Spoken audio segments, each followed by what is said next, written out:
मैं और मेरी गर्लफ्रेंड हाल ही में कैलिफोर्निया की ट्रिप पर गए थे। वहाँ का रास्ता सामान्य था।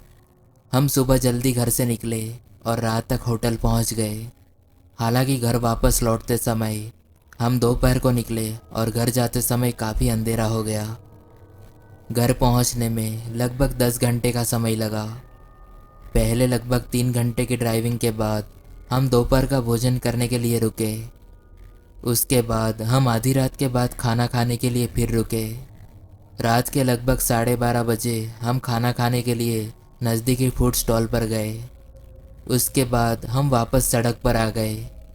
मैंने गाड़ी चलाते हुए खाना खाया, जो मेरी गर्लफ्रेंड को बिल्कुल पसंद नहीं आया, लेकिन मैं बस जल्द से जल्द घर पहुंचना चाहता था। जैसे ही हम सड़क पर वापस आए, बारिश शुरू हो गई। मेरी गर्लफ्रेंड ने मुझे कार रोकने के लिए मजबूर किया।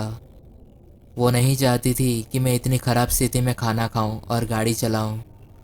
मैंने कार को किनारे खड़ा किया।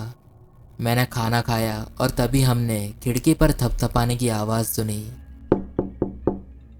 पहले तो मुझे लगा कि यह आंधी तूफान की आवाज़ है, लेकिन जब मैंने अपनी बाईं ओर की खिड़की से बाहर देखा तो मुझे एक आकृति दिखाई दी, जिसे देखकर मेरी गर्लफ्रेंड चीख पड़ी। मुझे लगभग दिल का दौरा पड़ गया। मैं खिड़की नीचे नहीं करना चाहता था क्योंकि भारी बारिश हो रही थी, लेकिन कार पर बारिश गिरने की आवाज़ के कारण मैं ये नहीं सुन सका कि वो व्यक्ति क्या कह रहा था। मैंने दरवाज़ा खोला और उस व्यक्ति को आवाज़ लगाई, जो एक महिला थी। वो पहले से ही भीगी हुई थी और अस्त व्यस्त और डरी हुई लग रही थी। उसने लिफ्ट मांगी। इस गंभीर स्थिति में मैं उसे मना नहीं कर सका, इसलिए मैंने उसे पीछे की सीट पर बैठने के लिए कहा। मेरी गर्लफ्रेंड मुझे अजीब नज़रों से देखने लगी कि मैंने इस औरत को कार में क्यों बिठाया। मैंने उस महिला से पूछा कि वो कहाँ जा रही है। उसने कोई जवाब नहीं दिया। मैंने अपनी गर्लफ्रेंड की ओर देखा और देखा कि वो मुझे और भी गुस्से भरी नज़रों से देख रही थी। मैंने उसे नज़रअंदाज कर दिया और पीछे की सीट पर बैठी महिला की तरफ देखने लगा।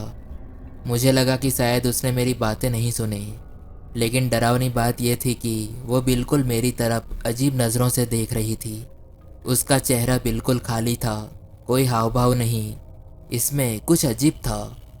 मैंने फिर पूछा कि वो कहाँ जा रही है, तो उसने हाथ उठाया और बाईं ओर किया। मैंने अपनी गर्लफ्रेंड की ओर देखा। मैंने ज़ोर से कहा कि हम इस महिला को अगले शहर में छोड़ देंगे। जैसे ही हम हाईवे पर वापस आए, मेरे ठीक पीछे एक खून जमा कर देने वाली चीख आई और मेरे पीछे बैठी महिला ने अचानक अपनी बाहें मेरी गर्दन के चारों ओर लपेट दी। मुझे सांस लेने में दिक्कत हो रही थी, इसलिए मैंने ब्रेक लगा दिया। कार लगभग डिवाइडर से टकराने ही वाली थी। मेरी गर्लफ्रेंड ने अपने लंबे नाखूनों से उस महिला के चेहरे पर प्रहार किया। महिला की गुस्से भरी चीख दर्द और पीड़ा की चीख में बदल गई। मैं कार से बाहर निकला। फिर मैंने पिछला दरवाज़ा खोला और उस महिला को अपने दोनों हाथों से पकड़ लिया और उसे कार से बाहर बारिश में फेंक दिया। जब मैंने उसकी तरफ देखा तो वो बार बार प्लीज़ प्लीज़ कह रही थी। वो प्लीज़ शब्द कहते कहते रोने लगी। मैंने उसे नज़रअंदाज कर दिया और अपनी कार में वापस आ गया और उसे लॉक कर दिया। जैसे ही मैंने कार स्टार्ट की, खिड़की पर थपथपाने की आवाज़ आई और महिला फिर से चिल्लाने लगी। उसकी चीखें एक पागल खाने में किसी मेंटल पेशेंट की चीख जैसी लग रही थी। मेरी गर्लफ्रेंड ने तुरंत पुलिस को फ़ोन करके बुलाया और उन्हें हाईवे के आसपास कुछ मानसिक रूप से बीमार महिला के छिपे होने के बारे में चेतावनी दी। हालांकि हम फिर नहीं रुके। हम वहाँ से सीधे घर चले गए। सच कहूँ तो हम पूरी तरह से कांप रहे थे।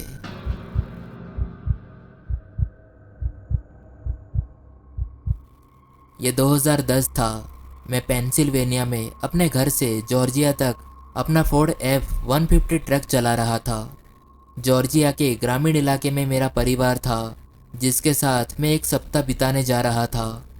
यह लगभग 14 घंटे की ड्राइव थी, लेकिन मैंने एक दिन में वहां पहुंचने की योजना बनाई। मैं सुबह 10 बजे सड़क पर आया। मैं दोपहर के भोजन के लिए रुका और फिर 4 घंटे बाद मैं एक कूलर में पैक किए गए सैंडविच खाने के लिए एक रेस्ट एरिया में रुका। लगभग 11:30 बजे रात को मैंने टैंक को एक बार फिर भर दिया था। मैं सचमुच अब बहुत थक गया था। किसी कारण से मैंने पेट्रोल पंप पर कॉफ़ी पीने के बारे में नहीं सोचा। जिस सड़क पर जीपीएस मुझे पेट्रोल पंप की ओर ले जा रहा था वो थोड़ा अजीब लग रहा था। मैं अब हाईवे पर नहीं था। जीपीएस मुझे कुछ ग्रामीण इलाकों की सड़कों पर ले जा रहा था। मेरा ट्रक ऊंचाई पर था, इसलिए मुझे हर चीज़ का अच्छा दृश्य दिखाई दे रहा था। और मैंने एक लाइट बार भी लगाया था जिसने वास्तव में इन अंधेरी सड़कों को रोशन करने में मदद की।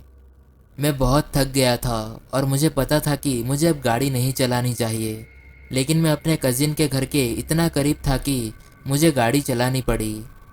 मैं एक स्टॉप साइन के पास आया और एक शांत सड़क से बाईं और एक और भी शांत सड़क पर मुड़ गया। इस सड़क पर स्पीड लिमिट 45 थी, जो अच्छी थी। इस सड़क पर किसी भी तरह की कोई इमारत या घर नहीं था। यह पूरी तरह से खाली सड़क थी। दोनों तरफ सिर्फ जंगल था। मैं इस सड़क पर 55 से 60 मील प्रति घंटे की रफ्तार से गाड़ी चला रहा था, क्योंकि ऐसा लग रहा था कि इस समय सड़क पर कोई अन्य कार नहीं होगी। तभी अचानक मैंने 4 चमकदार वस्तुओं को अपने सामने सड़क पर आते देखा। मैंने ब्रेक मारा और जैसे ही मैं करीब आया मुझे एहसास हुआ कि वो क्या थे। वो ट्रैफिक ड्रम थे। इससे पहले कि मैं ड्रमों से टकराता मेरा ट्रक रुकने में कामयाब रहा।